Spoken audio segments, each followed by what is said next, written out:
Mesdames et messieurs, bonsoir. Bienvenue dans cet entretien spécial avec le sélectionneur national de l'équipe du Cameroun, Hugo Boss, qui est en notre compagnie ce soir dans le cadre de la rencontre préparative de la Coupe du Monde 2018 qui se déroulera ce dimanche en Algérie. Le Cameroun affronte l'Algérie. Coach Hugo Boss, bonsoir et bienvenue dans cette édition. Bonsoir. Alors, racontez-nous un tout petit peu comment se prépare cette rencontre de ce dimanche, de ce week-end. Je pense que le stage s'est bien déroulé jusqu'à maintenant. On a su profiter de bonnes installations de Malmort. Un très bon terrain pour s'entraîner, un très bon hôtel. Donc dans ce sens-là, tout se déroule bien. Est-ce que du côté des absences, il y a quelque chose à signaler Ben, pour le moment, il n'y a rien à signaler. Parce que tout se déroule bien, il n'y a pas de problème. Donc on se concentre vraiment sur le match de dimanche. D'accord. On a observé lors de la rencontre amicale face à Marseille que le capitaine était resté entre guillemets également à Benjamin Kandjo. Est-ce que vous avez l'intention de faire une rotation au niveau du capitanat? Ben, pour nous, c'était un match, vraiment un match d'entraînement. Je n'ai pas voulu essayer quelque chose. Je n'ai certainement pas tenu compte avec le match de dimanche. Pour moi, c'était important de voir comment les joueurs se comportaient, avec une certaine manière de jouer.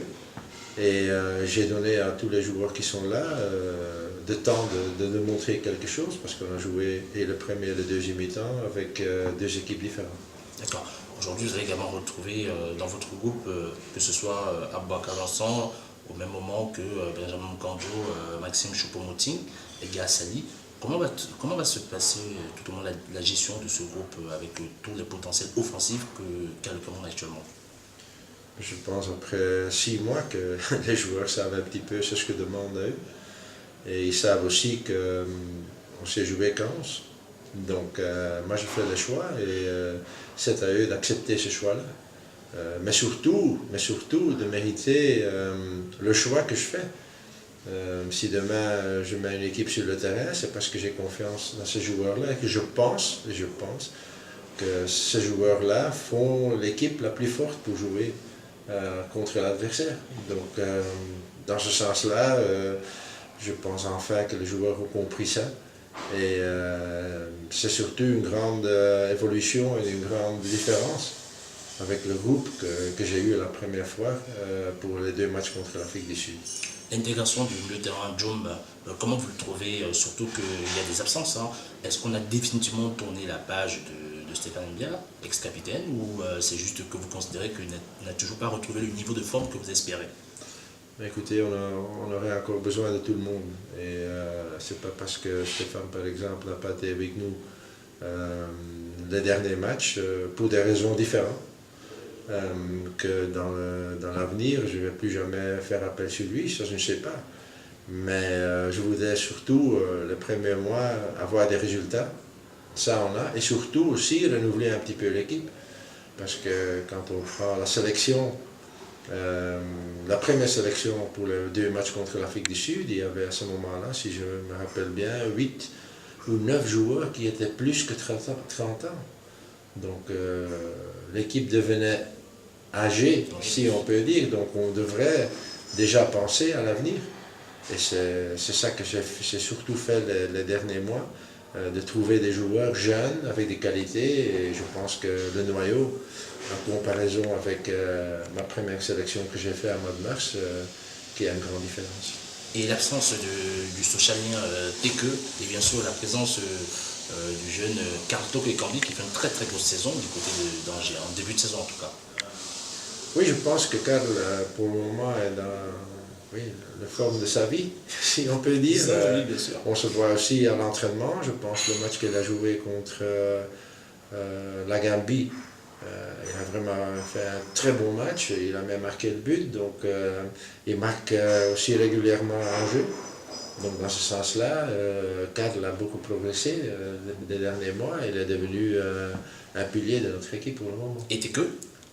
Benteke, c'est dommage pour lui naturellement qu'il est blessé. Oui, bien sûr.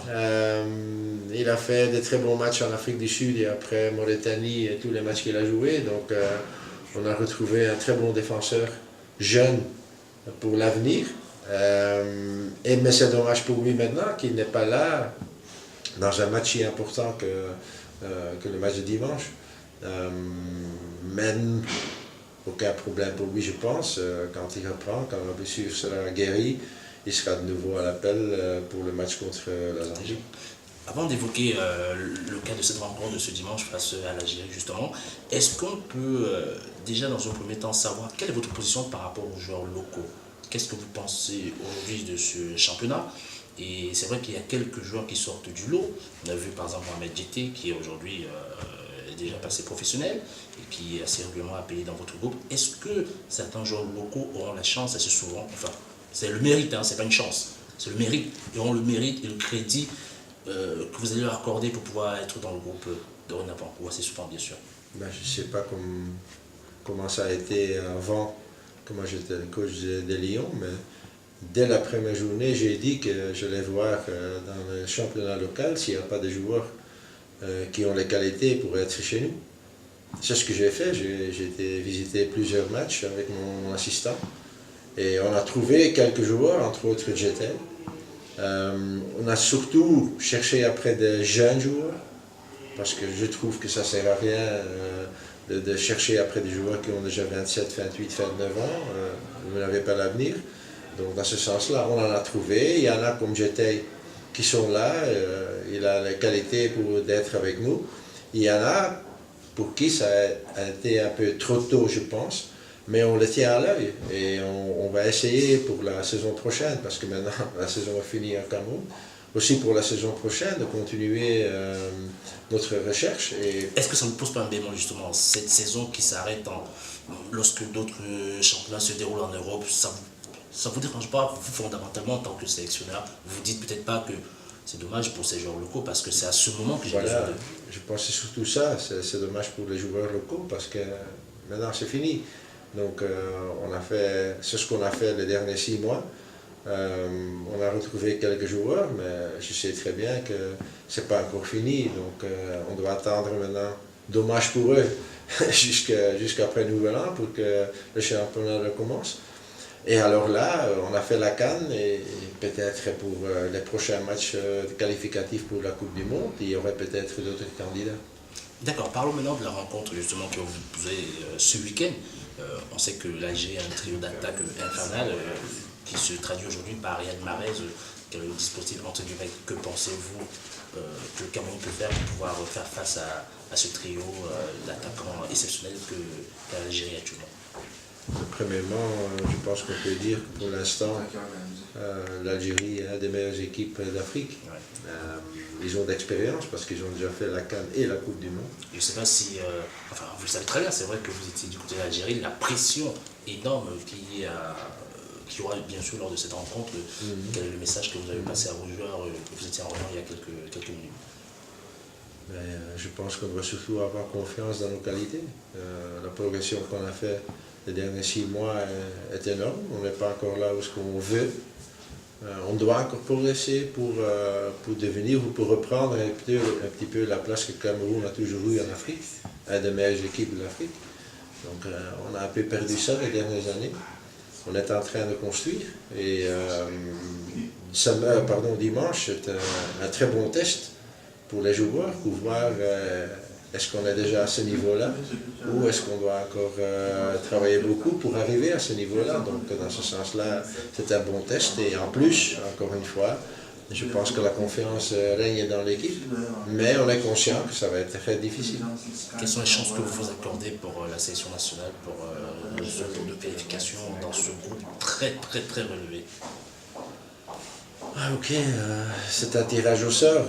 Pour moi, je trouve c'est très embêtant et que j'étais surpris aussi, c'est que et pour le tirage au sort pour les matchs qualificatifs pour la Coupe du Monde et pour le tirage au sort maintenant dans quelques semaines pour le CAN, que le Cameroun est toujours dans le 3e chapeau. Vous pensez que c'est du hasard ou bien c'est... Mais non, il y a quelque chose de pas normal mais non. vous êtes dans ce troisième chapeau à cause de tes résultats. Donc le Cameroun a toujours été dans le premier chapeau. Maintenant ils sont descendus jusqu'à le troisième.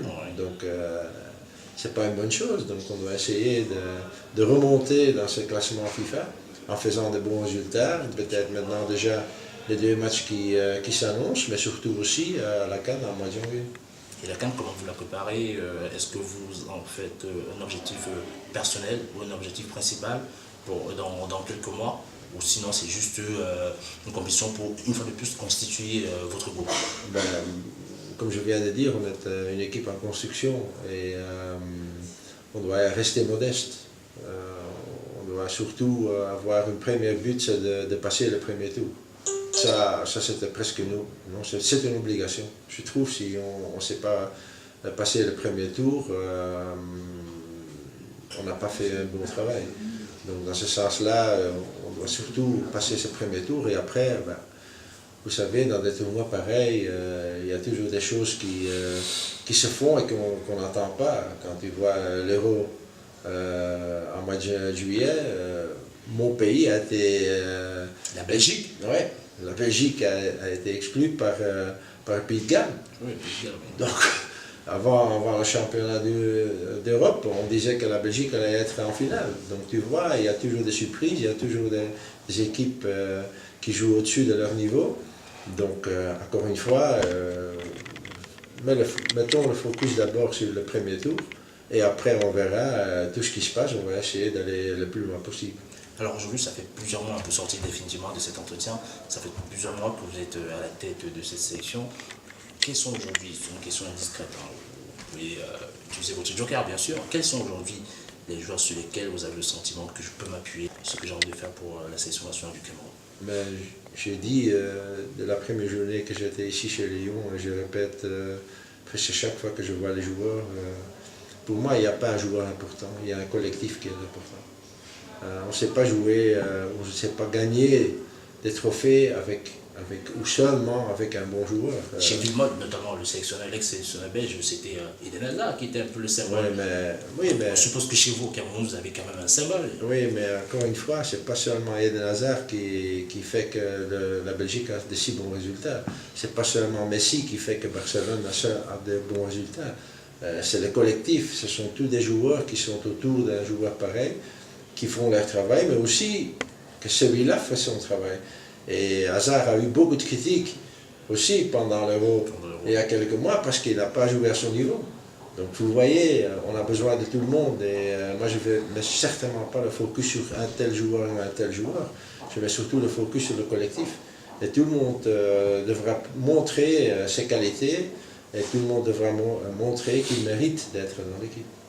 Très bien, merci coach Ambo, merci de nous avoir accordé cet entretien exclusif ici en banlieue marseillaise. C'était le sélectionneur national Hugo Broos dans le cadre de cette édition très spéciale. À très bientôt.